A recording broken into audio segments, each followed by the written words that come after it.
사우디아라비아 사막 한가운데 한국의 기술로 강을 만들었다고 하는데요. 과연 한국의 강을 만든 기술의 정체는 무엇일까요? 일본도 어려워한 프로젝트를 한국이 성공하자 중동 모든 도시에서 한국만 찾는다고 합니다. 그럼 지금부터 오늘의 이야기를 시작해보겠습니다. 안녕하세요. 저는 사우디아라비아에서 수자원 관리소장을 하고 있는 파이살 아라리리입니다.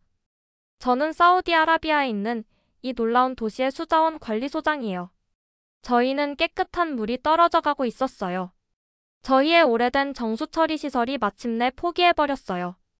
독일 회사가 20년 전에 지었던 건데 이제는 녹과 부서진 파이프들만 남았어요. 어제 그곳을 둘러보며 걸어 다녔는데 마음이 무너져 내렸어요. 더러운 물웅덩이들이 곳곳에 있었고 기계들은 끔찍한 갈리는 소리를 내고 있었어요. 가장 최악인 건 오늘 아침 저희 지역 병원에서 무서운 소식을 전해왔다는 거예요. 병원 관리자가 떨리는 목소리로 말했어요. 아라리리 소장님, 저희에게는 3일치 생수밖에 남지 않았어요. 그 후로는 환자들을 제대로 돌볼 수 없을 거예요. 병원들은 모든 일에 많은 깨끗한 물이 필요해요. 손 씻기, 장비 청소하기, 약 조제하기. 그게 없으면 사람들이 아주 아프거나 심지어 죽을 수도 있어요. 두 팀이 저희를 도와주겠다고 제안했어요. 한국 팀과 일본 팀이요. 일본 기술은 유명하잖아. 세계 최고의 자동차와 전자제품을 만들거든. 하지만 한국은 K-팝 음악과 스마트폰으로만 알려진 게 아닌가? 사막 정수 처리 같은 심각한 일을 정말 해낼 수 있을까? 한국은 훌륭한 휴대폰과 중독성 있는 노래를 만들어요. 하지만 심각한 공학 분야에서는 일본과 경쟁할 수 있을까요? 하지만 저는 모든 사람에게 공정한 기회를 주는 걸 믿어요. 저는 결정을 내리고 두 팀 모두에게 전화했어요. 24시간 안에 50톤의 병원급 깨끗한 물을 공급해야 해요.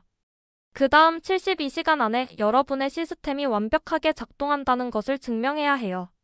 먼저 성공하는 팀이 저희 도시 전체를 구하는 계약을 따내게 될 거예요. 한국 팀이 먼저 도착했어요. 그들의 리더인 강태원 씨는 단 5명의 엔지니어와 2대의 컨테이너 트럭만 있었음에도 자신감 있어 보였어요. 그의 팀에는 저가 전에 들어본 적 없는 전문가들이 포함되어 있었어요. 그래핀 필터와 인공지능 정수 시스템이라고 불리는 걸 다루는 사람들이었어요. 일본 팀은 나중에 4대의 거대한 이동식 정수 처리 트럭과 2배나 많은 엔지니어들과 함께 왔어요. 일본 팀이 더 큰 기계와 더 많은 사람들을 가지고 있어요. 그들이 확실히 이길 거예요. 하지만 저는 인상적인 장비가 아닌 결과를 보고 싶었어요. 그날 밤 사무실 문을 잠그면서 저는 조용히 기도했어요. 저희 도시의 미래는 깨끗한 물에 달려 있었고 두 팀이 경쟁하도록 허용한 저의 선택이 옳은 결정이기를 희망했어요. 다음 날 아침 저는 작업 현장에 일찍 도착했어요. 저는 두 팀 리더들과 함께 오래된 독일 장비 주변을 둘러보며 걸었는데 저희 모두 고개를 저었어요. 파이프들은 단순히 부서진 게 아니라 두꺼운 주황색 녹으로 완전히 막혀 있었어요. 수원을 테스트해보니 작은 보이지 않는 괴물들처럼 헤엄치는 위험한 박테리아들을 발견했어요. 더 나쁜 건 지하수에 붕소가 너무 많이 들어있다는 거였는데 이건 사람들을 아주 아프게 만들 수 있는 화학물질이에요. 일본 팀 리더인 다나카 씨는 자신감 있어 보였어요. 저희는 표준 방법을 사용할 거예요. 먼저 강력한 화학 세정을 하고 그 다음에 여러 개의 역삼투 기계들을 함께 작동시킬 거예요. 어디서든 작동하는 검증된 기술이에요. 한국 팀은 완전히 다른 접근 방식을 취했어요. 저는 최윤서 씨가 다층 여과 시스템이라고 부르는 걸 위한 계획을 스케치하는 걸 지켜봤어요. 그녀는 제가 전에 본 적 없는 특수 세라믹과 그래핀 필터를 사용했어요. 박성호 씨는 물의 품질을 몇 초마다 감시하고 자동으로 조정하는 AI 시스템을 프로그래밍하느라 바빴어요. 같은 문제를 해결하는 완전히 다른 두 가지 방법이군요. 처음에는 모든 게 괜찮아 보였어요. 두 팀 모두 꾸준히 작업했고 저는 몇 주 만에 처음으로 희망을 느꼈어요.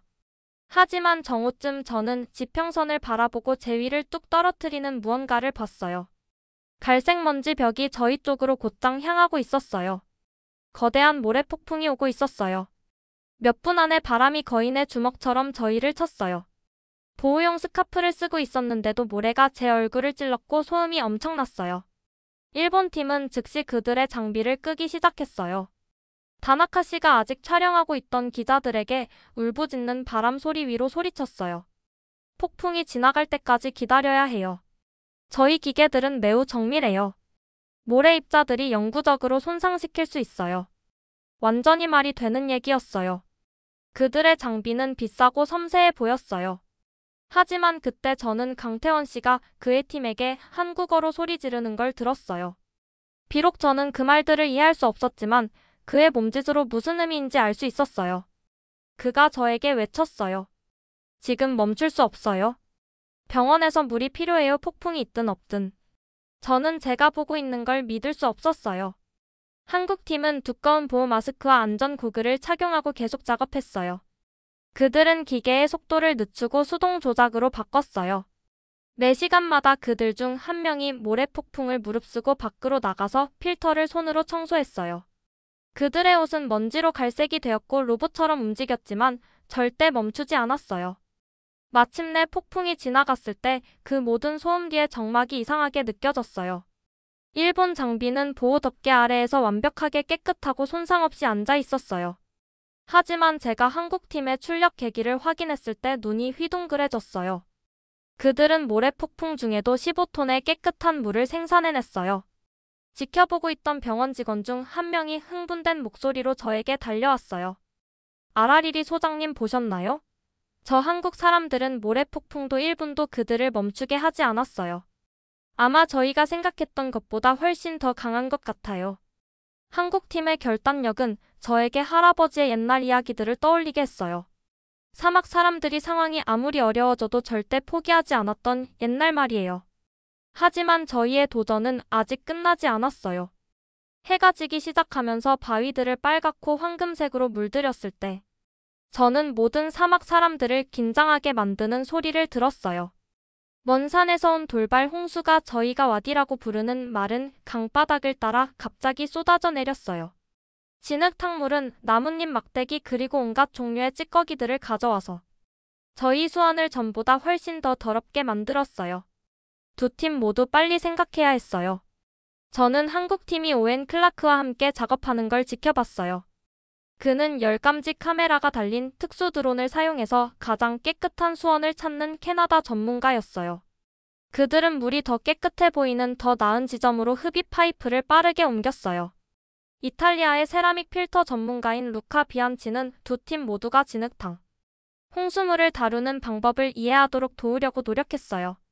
하지만 한국팀이 그들의 시스템을 변경하는데 더 빠른 것 같았어요. 별들이 나올 때쯤 저는 첫째 날의 최종 수치를 확인했어요. 한국팀은 35톤의 깨끗한 물을 생산했고 일본팀은 28톤을 생산했어요. 경쟁은 더 치열해지고 있었지만 그날 밤 집으로 운전해 가면서 저는 제가 목격한 것을 계속 생각하지 않을 수 없었어요. 마을 사람들이 한국 방식의 특별한 무언가를 알아채기 시작했고 솔직히 저도 그랬어요. 저는 둘째 날 희망을 품고 잠에서 깨어났어요. 오전 6시에 전력회사로부터 끔찍한 소식을 전해받으며 전화가 울렸어요. 아라리리 소장님, 어제 폭풍으로 주 전력선이 손상되었어요. 정수처리 구역 전체에 전기가 없고 고치는데 하루 종일 걸릴 수 있어요. 저는 현장으로 급히 달려가서 두 팀 모두 조용하고 전력이 없는 그들의 장비를 바라보고 있는 걸 발견했어요. 그 모든 비싼 기계들은 전기 없이는 그냥 비싼 금속 덩어리일 뿐이었어요. 일본팀 리더인 다나카 씨는 이미 본부와 전화통화를 하고 있었어요. 저는 그가 빠른 일본어로 상황을 설명하는 걸 들었고 그 다음 그가 저에게 돌아섰어요. 두바이에 있는 저희 가장 가까운 시설에서 대형 비상 발전기를 비행기로 가져오도록 준비하고 있어요. 81시간이 걸리겠지만 도착하면 저희 모든 장비를 위한 안정적이고 고품질의 전력을 갖게 될 거예요.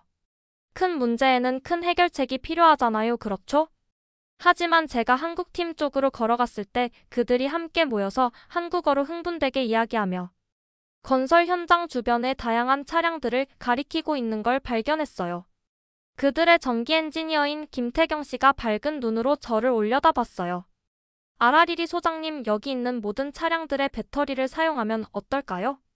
픽업트럭, 지게차, 건설 장비들 모두 배터리가 있어요. 제대로 연결하면 저희 시스템을 저전력으로 가동할 만큼 충분한 전력을 얻을 수 있을지도 몰라요. 저는 그를 빤히 바라봤어요. 자동차 배터리로 산업용 정수 처리 장비에 전력을 공급하겠다는 거예요. 그가 웃으며 말했어요. 왜 안 돼요? 전기는 그냥 전기잖아요. 문제는 충분한 전력이 있는지예요. 저도 엔지니어인데 이런 건 공학학교에서 가르쳐 주는 게 아니었어요. 하지만 김태경 씨의 열정을 보면서 저는 정말로 작동할 수 있는지 궁금해졌어요. 다음 이 시간 동안 저는 전에 본 적 없는 무언가를 지켜봤어요. 김 씨는 탐정처럼 건설 현장을 돌아다니며 배터리가 있는 모든 차량 지게차 발전기 장비들을 점검했어요. 그는 전압과 용량에 대해 세심하게 메모하며 속으로 계산을 중얼거렸어요. 그러고 나서 제가 목격한 것 중 가장 특이한 공학 프로젝트가 시작됐어요. 점프 케이블 연장 코드 그리고 찾을 수 있는 모든 것들을 사용해서 김 씨는 8대의 다른 차량들로부터 배터리들을 연결해서 임시 전력망이라고 부르는 걸 만들기 시작했어요. 마치 미친 과학자가 만들 것 같은 모습이었어요. 두꺼운 검은 케이블들이 픽업트럭 불도저 2대의 지게차 심지어 제 SUV 사이를 뱀처럼 구불구불 이어졌어요. 저는 멀티미터로 연결 상태를 테스트하며 도우고 있던 최윤서 씨에게 물었어요. 정말 작동할까요? 그녀가 미소를 지으며 말했어요. 아마도요. 김 씨는 불가능한 일을 가능하게 만드는데 아주 뛰어나요. 한국에서는 이걸 빨리빨리라고 해요. 한편 박성호 씨는 노트북 컴퓨터에서 그의 AI 시스템을 필사적으로 다시 프로그래밍하고 있었어요. 저는 그에게 물었어요. 뭘 하고 있는 거예요? 그가 빠르게 타이핑하면서 설명했어요. 일반적인 AI 시스템은 강력한 컴퓨터와 많은 전기가 필요해요. 하지만 저는 훨씬 적은 전력으로 태블릿 컴퓨터에서 실행할 수 있는 경량 버전을 만들고 있어요. 그렇게 정교하지는 않겠지만 정수 처리를 계속 가동시킬 수 있을 거예요. 저는 그들의 창의성을 감탄하지 않을 수 없었어요. 완벽한 해결책을 기다리는 대신 그들은 가진 것으로 작업하고 있었어요. 정오가 되자 불가능한 일이 일어났어요. 김 씨가 마지막 케이블을 연결하고 스위치를 켜자 한국 정수 처리 시스템이 윙윙거리며 살아났어요. 최대 출력으로 가동되지는 않았지만 가동되고 있었어요. 단 4시간 만에 일본 팀이 아직 발전기를 기다리고 있는 동안 한국 팀은 다시 물을 생산하고 있었어요. 국제뉴스를 위해 저희 이야기를 취재하고 있던 영국 기자 에밀리 브룩스가 카메라 크루와 함께 급히 다가왔어요. 그녀는 두 팀 리더들과 인터뷰를 했고 저는 그녀가 나중에 생방송에서 한 말을 주에 깊게 들었어요. 일본의 접근법은 매우 전문적이고 안전해요. 그들은 국제 표준을 정확히 따르고 그들의 장비는 최고 품질이에요. 하지만 한국팀은 믿을 수 없는 적응력을 보여줘요. 그들은 물과 같아요. 장애물에 막히는 대신 장애물 주위로 흘러가요. 오후 중반쯤 세계보건기구를 위해 물 안전을 모니터링하고 있던 프랑스 과학자 클레망스 디랑 박사가 두 작업을 점검하러 왔어요. 그녀는 두 팀 모두에게 감동받았지만 저에게 한 그녀의 말은 매우 흥미로웠어요. 두 팀 모두 기술적으로 유능해요. 하지만 한국 사람들은 도전적인 환경에서 일하는 것에 대한 중요한 무언가를 이해해요. 그들은 완벽한 조건뿐만 아니라 문제에 대비한 계획을 세워요. 이건 아프리카 시골 아시아 또는 완벽한 인프라가 없는 어느 곳에서든 매우 가치 있는 일이에요. 하루가 계속되면서 저는 한국팀의 창의적 에너지가 실제로 작동하는 걸 지켜봤어요. 그들의 컴퓨터 화면이 밝은 사막의 태양 아래서 읽기 어려워졌을 때 박성호 씨는 불평하지 않았어요. 그는 골판지와 덕트 테이프를 사용해서 그림자를 만들어 사막 컴퓨팅 스테이션이라고 부르는 걸 만들었어요. 일본 팀의 발전기가 마침내 오후 늦게 헬리콥터로 배송되어 도착했어요. 그것은 거대하고 전문적이었으며 아마 대부분의 사람들 자동차보다 더 비쌌을 거예요. 1시간 안에 그들의 장비는 최대 출력으로 완벽하게 가동되었어요. 저녁이 되자 두 팀 모두 꾸준히 물을 생산하고 있었어요. 제가 최종 수치를 확인했을 때 한국 팀이 먼저 50톤의 병원급 물이라는 목표에 도달했지만 일본 팀도 강력한 장비로 빠르게 따라잡고 있었어요. 하지만 그들의 시스템이 안정적으로 작동할 수 있다는 걸 증명하기 위해 아직 하루가 더 남아 있었어요. 그날 저녁 저는 두 팀이 어떻게 지내고 있는지 보러 방문하기로 결정했어요. 일본 팀은 전적으로 그들의 기술적 작업에 집중하고 있었고, 인쇄물들을 확인하고 국제 프로토콜을 정확히 따르고 있었어요. 그들의 작업은 교과서에서 나온 것 같았어요. 전문적이고 깔끔하고 효율적이었어요. 하지만 제가 한국팀 캠프로 걸어갔을 때 완전히 다른 무언가를 발견했어요. 강태원 씨와 그의 팀이 저희 현지 작업자들 몇 명과 함께 원을 그리고 앉아서 차와 대추를 나누고 있었어요. 그들은 이슬람 기도 시간에 대해 물어보며 존중하는 마음으로 그들의 작업 일정을 계획할 수 있도록 하고 있었어요. 강 씨가 저를 보고 말했어요. 알하리리 소장님 저희와 함께 하세요. 이분들이 저희에게 아룰라의 역사와 사막 문화에서 물이 왜 그렇게 신성한지 이야기해주고 있었어요. 저는 저희 건설 작업자 중 한 명인 마흐무드로부터 달콤한 차 한 잔을 받으며 앉았어요. 한국에서는 지역 문화를 존중하는 것이 성공적인 공학의 첫 번째 단계라고 믿어요. 좋은 기술은 사람을 섬겨야 하는 거지 그 반대가 아니에요. 저희는 여러분의 물 문제뿐만 아니라 물 전통도 이해하고 싶어요. 저는 놀랐어요. 대부분의 외국 엔지니어들은 그들의 프로젝트의 기술적 측면에만 집중하거든요. 하지만 여기에는 저희 지역 사회를 이해하려고 노력하는 팀이 있었어요. 마흐무드가 열정적으로 고개를 끄덕였어요. 이 한국 엔지니어들은 제 할아버지가 사막에서 어떻게 물을 찾았는지, 그리고 저희가 전통적으로 건기 동안 어떻게 물을 절약했는지에 대해 저에게 물어봤어요. 어떤 외국 팀도 저에게 그런 질문을 해본 적이 없어요. 두 팀 모두 기술적으로 뛰어났지만 문제 해결과 사람들과의 작업에 대해 매우 다른 접근법을 가지고 있었어요. 일본 팀은 제가 첨단 기술에서 기대했던 모든 것을 대표했어요. 강력하고 정확하고 전문적이었어요. 그들은 검증된 방법을 따르고 돈으로 살 수 있는 최고의 장비를 사용했어요. 하지만 한국 팀은 저를 완전히 놀라게 했어요. 그들은 제가 상상도 못했던 방식으로 수완이 있었고, 압박 상황에서 창의적이었으며 저희 지역 사회를 이해하는데 진심으로 관심이 있었어요. 그들은 단순히 저희의 물 문제를 해결하고 싶어 한 게 아니라 그것이 저희에게 왜 중요한지 이해하고 싶어 했어요. 내일이 최종 테스트가 될 거였어요. 두 시스템 모두 아룰라의 장기적 필요를 감당할 수 있다는 걸 증명하기 위해 24시간 동안 안정적으로 가동되어야 했어요. 더 중요한 건 저는 단순히 두 정수 처리 시스템 사이에서 선택하는 게 아니라는 걸 깨달았어요. 저는 기술 지역사회 그리고 문제 해결에 대한 두 가지 다른 사고방식 사이에서 선택하고 있었어요. 알하리리 소장님 밤사이에 나타난 세 가지 심각한 문제가 있어요. 모두 동시에 발생했어요. 제 커피가 갑자기 쓴맛이 났어요. 어떤 종류의 문제들인가요? 그녀가 저에게 테스트 결과를 보여주며 각각을 세심하게 설명했어요.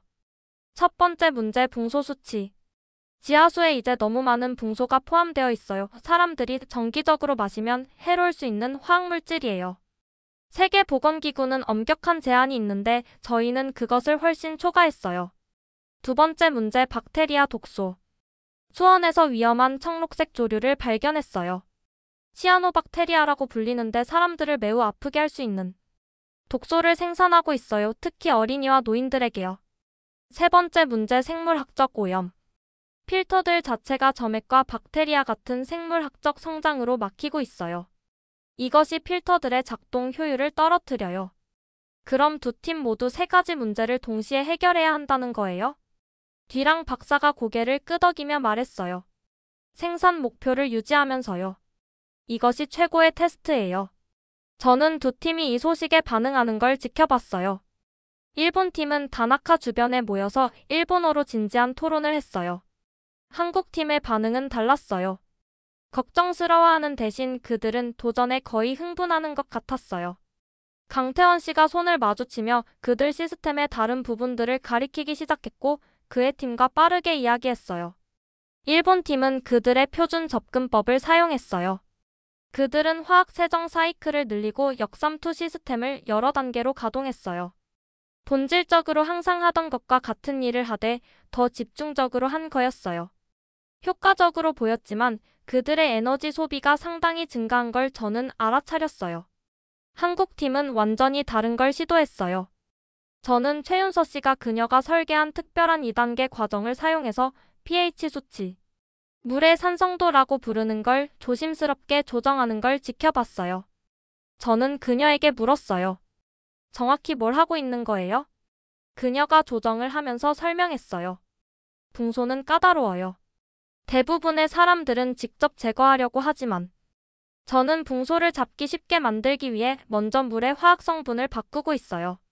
마치 금속 조각들을 집어 올리려고 하기 전에 자석을 더 강하게 만드는 것과 같다고 생각해 보세요.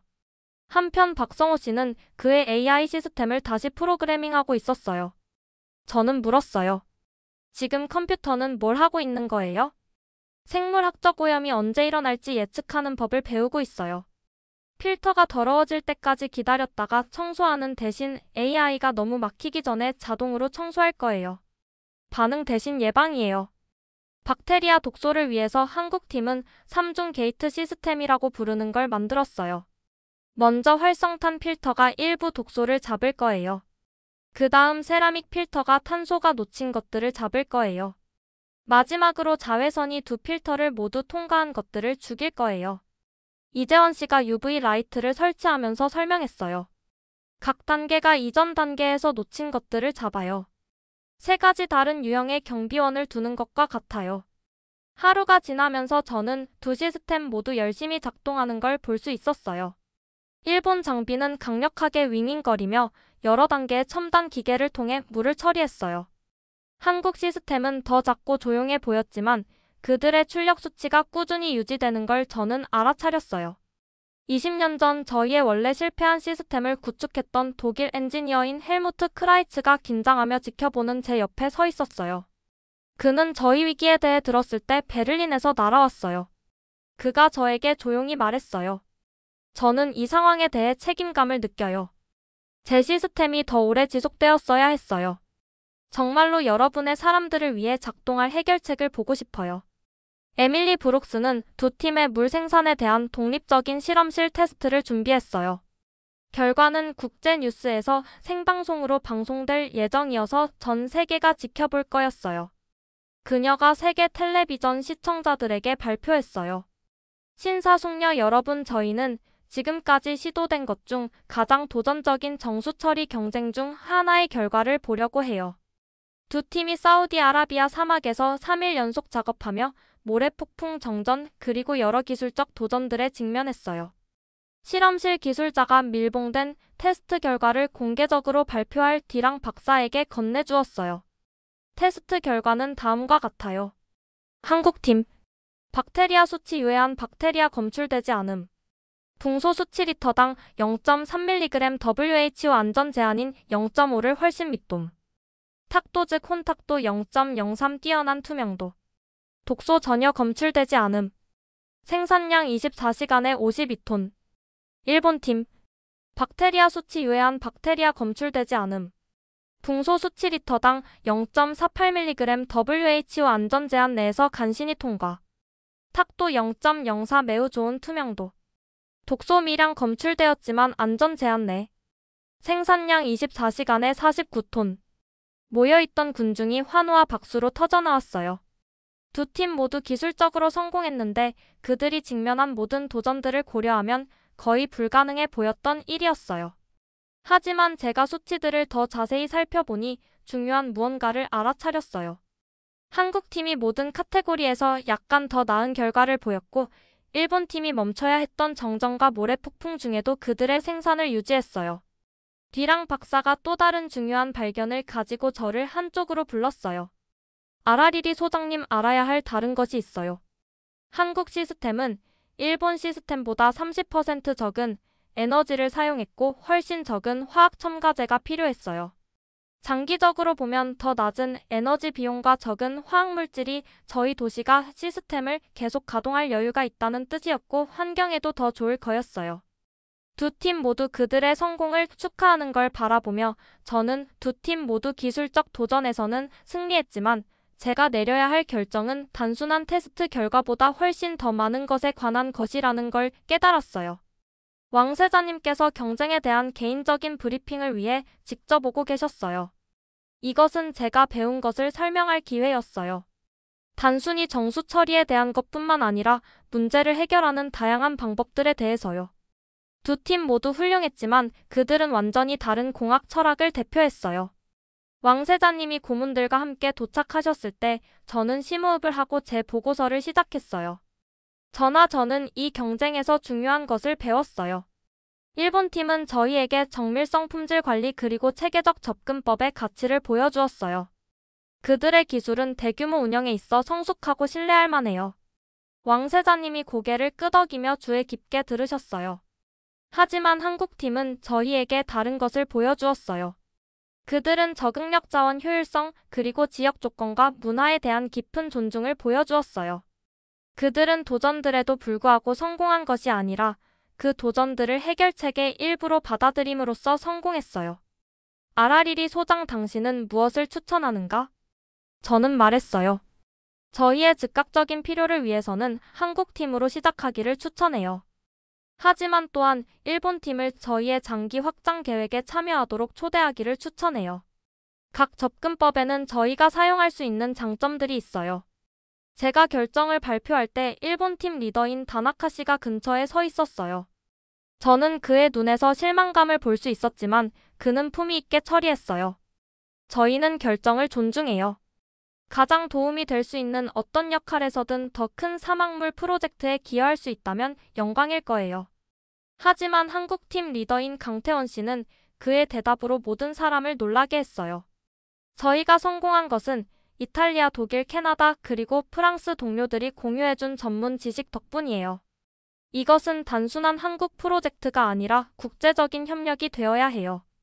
이것이 바로 처음부터 한국팀에 대해 저를 감동시켰던 그런 사고방식이었어요. 그래서 그날 새로운 계획이 탄생했어요. 사막강 프로젝트. 한국이 도전적인 사막 조건을 위한 적응력 있고 효율적인 정수 처리 시스템 개발을 이끌 거예요. 일본은 주요 설치물들을 위한 대규모 장기 신뢰성 분야의 전문 지식을 기여할 거예요. 독일은 첨단 재료 과학을 제공할 거예요. 이탈리아는 특수 세라믹 여과 기술을 공급할 거예요. 캐나다는 환경 모니터링과 드론 기반 자원 매핑을 담당할 거예요. 프랑스는 생물학적 안전 프로토콜을 관리할 거예요. 6개월 후 에밀리 브룩스가 후속 기사를 위해 아룰라로 돌아왔어요. 병원은 더 이상 물 트럭이 필요 없었어요. 수도꼭지에서 무제한의 깨끗한 물이 흘러나왔어요. 저희의 새로운 기술 훈련 학교가 개교했는데 사우디아라비아 전체에서 온 1000명의 젊은이들에게 정수 처리 시스템을 운영하고 유지하는 방법을 가르치고 있어요. 100명의 젊은 여성들이 한국에서 공학을 공부할 장학금을 받았어요. 저희 왕국의 5개 도시가 더 비슷한 정수 처리 시스템을 요청했어요. 국제협력은 물 부족에 직면한 다른 국가들을 위한 모델이 되었어요. 저는 그에게 말했어요. 아시다시피 이 모든 것이 시작되었을 때 저희 중 많은 사람들이 한국은 그냥 팝 음악과 스마트폰에 관한 것이라고 생각했어요. 한국 엔터테인먼트와 기술을 성공하게 만든 그 같은 창의성과 결단력이 저희 물 문제도 해결할 수 있다는 걸 이해하지 못했어요. 강 씨가 미소 지으며 고개를 끄덕였어요. 그리고 저희는 기술적 문제를 해결하는 것이 단순히 최고의 장비를 갖는 것에 관한 게 아니라는 걸 배웠어요. 당신이 일하고 있는 사람들과 환경을 이해하는 것이에요. 당신의 사막이 저희를 더 나은 엔지니어가 되도록 가르쳐 주었어요. 아룰라의 장엄한 바위 지형들 위로 해가 지면서 그것들을 금색과 빨간색으로 물들이는 동안 흐르는 물소리가 아이들의 웃음소리와 섞였어요.